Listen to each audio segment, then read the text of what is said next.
Today is Saturday, May 16th, 2026, and this is Read Through the Bible. And this is the weekend, so we're reading the Psalms or the Proverbs. Today we're reading Psalm 105. Right. And this is a song of praise, mostly remembering of the wondrous works that God has done. And there was an occasion in which David brought the Ark of the Covenant into the tent of meeting, into Jerusalem. Right. That's in 1 Chronicles 16. Yep. And when that occasion happened, they went to their hymn book, and their hymn book is the Psalms, and they sang Psalm 105. Actually, just the first 15 verses of Psalm 105. But so picture the scene of when this was sung. Now, it's not that this was written specifically for that occasion, but it was used on that occasion when people were bringing the ark into Jerusalem, rejoicing in that, and it goes into the tent, and they were super excited about it, and were realizing that this is merely an expression of God's faithfulness to Abraham, to Isaac, and to Jacob, and to Moses. And to Moses, and to all the covenant that he had promised that he was going to be faithful to them. It was a time of great rejoicing. Right. Okay, here we go, Psalm 105. Okay. Oh, give thanks to the Lord. Call upon his name. Make known his deeds among the peoples. Sing to him. Sing praises to him. Tell of all his wondrous works. Glory in his holy name. Let the hearts of those who seek the Lord rejoice. Seek the Lord in his strength. Seek his presence continually. Remember the wondrous works that he has done, his miracles and the judgments he uttered. O offspring of Abraham, his servant, children of Jacob, his chosen ones. He is the Lord our God. His judgments are in all the earth. He remembers his covenant forever, the word that he commanded for 1,000 generations. The covenant that he had made with Abraham, his sworn promise to Isaac, which he confirmed to Jacob as a statute and to Israel as an everlasting covenant, saying, to you I will give the land of Canaan as your portion for an inheritance. When they were few in number, of little account, and sojourners in it, wandering from nation to nation, from one kingdom to another people, he allowed no one to oppress them. He rebuked kings on their account, saying, touch not my anointed ones, do my prophets no harm. Verse 16, when he summoned a famine on the land and broke all supply of bread, he had sent a man ahead of them, Joseph, who was sold as a slave.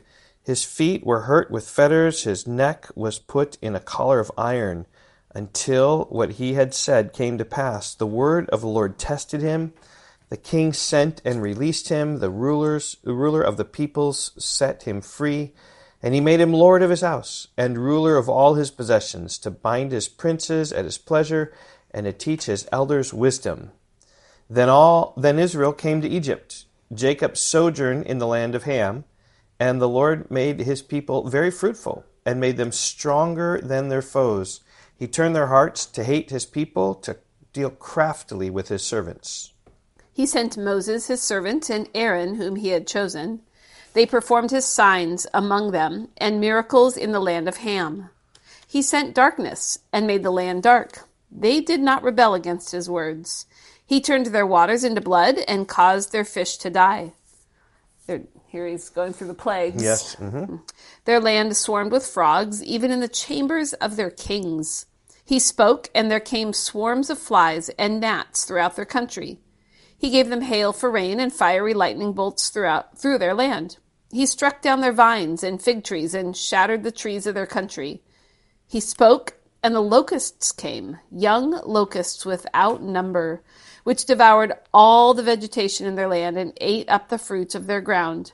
He struck down all the firstborn in their land, the firstfruits of all their strength. It just really struck me that if you know the story of the Old Testament well, the promise made to Abraham, and then continued to Isaac, and then to Jacob, and then the story of Joseph being sold into slavery and in Egypt, and how his dreams came true, and how he was raised up to be Lord in Egypt, and how Israel then came to Egypt, and then they became really mighty and turned enemies against Egypt because they were so frightened of them, and then Moses comes and all the plagues. If you know that, then this psalm should have read really easy for you.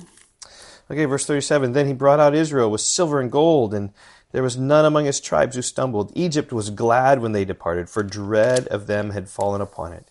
He spread a cloud for a covering and fire to give light by night. They asked, and he brought quail and gave them bread from heaven in abundance, and opened the rock, and water gushed out. It flowed through the desert like a river. Because, or for, verse 42, he remembered his holy promise and Abraham his servant.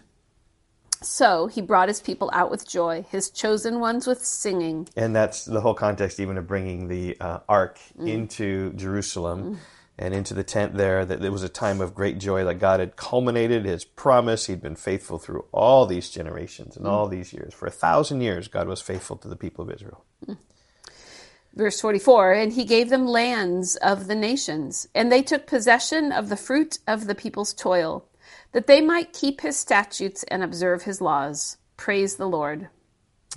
What a great psalm. Okay, we will see you tomorrow in Psalm 106. Bye-bye. Goodbye.